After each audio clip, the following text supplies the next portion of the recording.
Deixa eu ver o Felipe Batista conversando com o delegado do caso. Vamos lá, Filipão.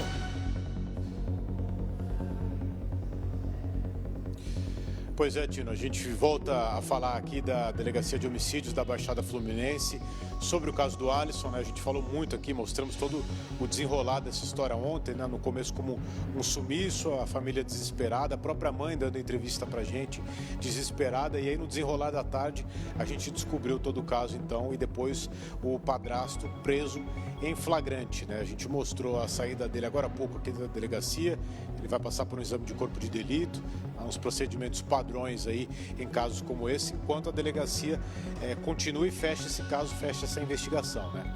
O delegado responsável pelo caso está aqui ao meu lado, o Daniel Oco, vai falar um pouquinho com a gente agora. Doutor, obrigado pela sua participação aqui no Balanço Geral, seja bem-vindo. É um caso que chamou muita atenção ontem de todo mundo, casos envolvendo crianças sempre chamam, né? E mostra um pouco da crueldade ali do padrasto também, que confessou o crime aqui na delegacia, né? Se pudesse falar um pouco para a gente o que ele disse em depoimento. Boa tarde, bem-vindo. Boa tarde. Ele foi conduzido pela Polícia Militar, havia negado a autoria no local.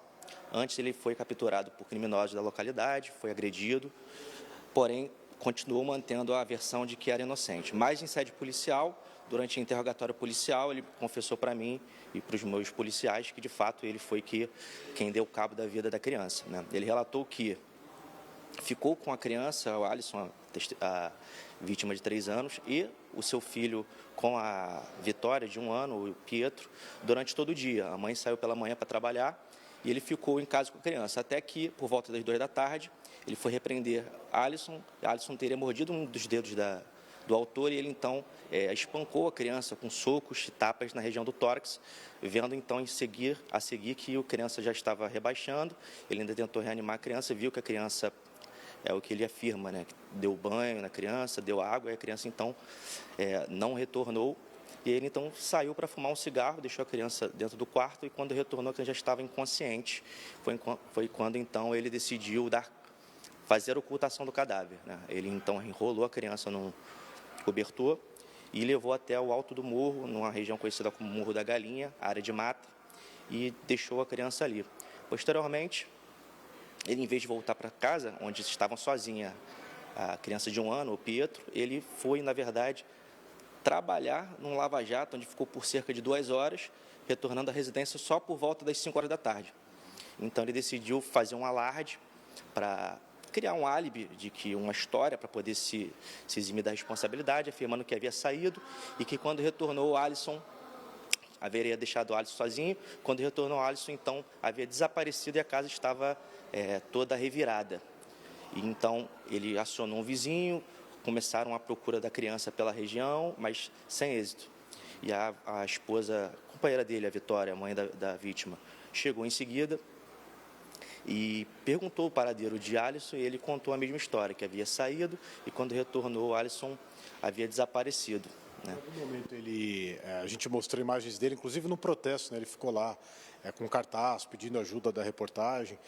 Vocês perceberam nele algum tipo de frieza no caso? Porque parece que ele conseguiu pensar nessa movimentação para tentar tirar a culpa dele, né? Não, total frieza. Uma pessoa que demonstrou um total desapreço pela vida humana, pela vida de uma criança, porque não só após o hediondo crime, ele continuou a sua vida normalmente, foi lavar carros, ainda teve a audácia de deixar o seu filho de 1 ano sozinho no interior da residência por algumas horas, depois ainda criou uma história para poder se eximir da responsabilidade, participou das buscas, participou dos protestos, tentando parecer ser uma pessoa inocente no caso, mas, graças a Deus, aqui ele foi convencido a relatar a sua responsabilidade, confessar o crime e foi preso em flagrante delito. Em relação à Vitória, ela não foi presa em flagrante, né? Mas ela está numa condição de investigada. Ela disse em depoimentos que sabia dessas agressões. Sim, ela não foi presa em flagrante, mas está sendo investigada, consta como investigada no inquérito, tendo em vista que há, sim, informações de que ela tinha conhecimento de que o Pedro Henrique já havia agredido, era agressivo com a criança. Mas também, a Vitória também foi vítima de violência física e psicológica. A Vitória relatou isso, alguns parentes relataram isso.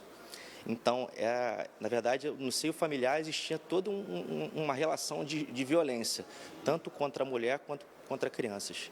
E por isso foi mais prudente a gente continuar a investigação, aprofundar a investigação, ouvir todas as testemunhas, vizinhos, parentes, para ao final do inquérito, no prazo de 10 dias, no relatório, ser decidido acerca da responsabilidade criminal dela pela omissão.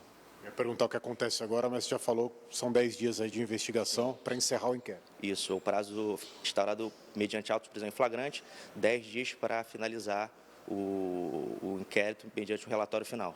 Chamou também a atenção o fato dele ter deixado o próprio filho dele, de 1 ano apenas, sozinho dentro de casa, durante toda essa movimentação, né? Enquanto ele ocultava o cadáver, desceu, como você falou, segundo ele, para trabalhar lá como lava-jato, e nesse momento todo deixou a criança sozinha, né? Ele pode responder por isso também? Sim, provavelmente ele também vai responder ao final por essa prática criminosa que constitui o abandono de incapaz, crime de abandono de incapaz. Essa é uma pergunta que eu sempre faço em casos assim para delegados. O que mais chamou a atenção de vocês nesse caso?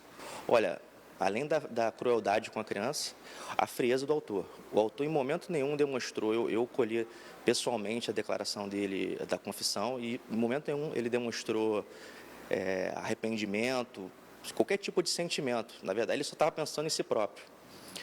O que aconteceria com ele e tudo mais. Então, assim, infelizmente, durante o trabalho policial, a gente se depara com esse tipo de seres humanos que não tem qualquer apreço pela vida humana.